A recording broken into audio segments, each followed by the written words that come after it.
হবিগঞ্জে বন্যা পরবর্তী পরিস্থিতি নিয়ে জানাতে আমাদের সাথে সরাসরি যুক্ত হয়েছেন সহকর্মী সনি আহমেদ চৌধুরী। সনি, বন্যার পানি তো নামছে, তো ঘরবাড়িতে ফিরতে শুরু করা মানুষের চ্যালেঞ্জ কিভাবে মোকাবেলা করছে?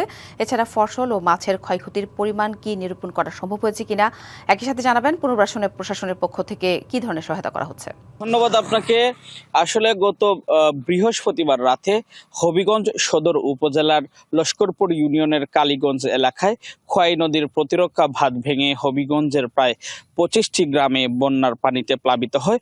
এরপর বন্যার্ত মানুষ কিন্তু আশ্রয় কেন্দ্রে ছুটে যান। তারপর হবিগঞ্জের যে বন্যার দুর্ভোগ সেটা কিন্তু শুরু হয়। কিন্তু গত কয়েকদিন ধরে হবিগঞ্জে ভারী কোনো বৃষ্টিপাত না হওয়ায় বন্যার পানি নামতে শুরু করেছে। এর ফলে কিন্তু বন্যার যে ক্ষয়ক্ষতি সেটি কিন্তু সামনে ফুটে উঠছে। বিশেষ করে বিভিন্ন মাটির ঘর ছিল, সেগুলো কিন্তু একেবারেই দেয়াল দশে একেবারেই মাটির সাথে মিশে গেছে।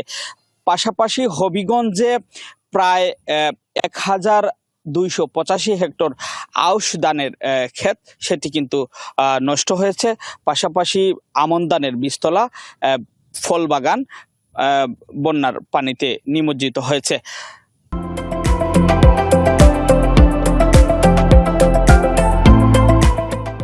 কৃষি বিভাগ বলছে যে হবিগঞ্জের যে ক্ষয়ক্ষতির পরিমাণ সেটি কিন্তু প্রায় 20 কোটি টাকার উপরে। পাশাপাশি আমরা কথা বলেছিলাম মৎস্য বিভাগের সঙ্গে, তারা যেমনটি বলছেন হবিগঞ্জে প্রায় 1000-এরও অধিক পুকুর এবং মৎস্য খামার পানিতে তলিয়ে গেছে। এর ফলে শুধু মৎস্য বিভাগেই ক্ষতিগ্রস্ত হয়েছে প্রায় 50 কোটি টাকারও উপরে।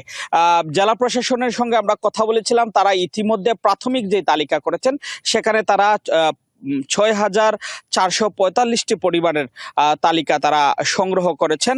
পাশাপাশি সময় যত যাচ্ছে সেই তালিকা কিন্তু বাড়ছে। প্রশাসন বলছে যে দ্রুত সময়ের মধ্যে তারা মন্ত্রণালয় সেই তালিকা প্রেরণ করবে, এরপর পুনর্বাসনের কার্যক্রম শুরু হবে। তো এই ছিল আমার কাছে বন্যা পরবর্তী পরিস্থিতির সবশেষ।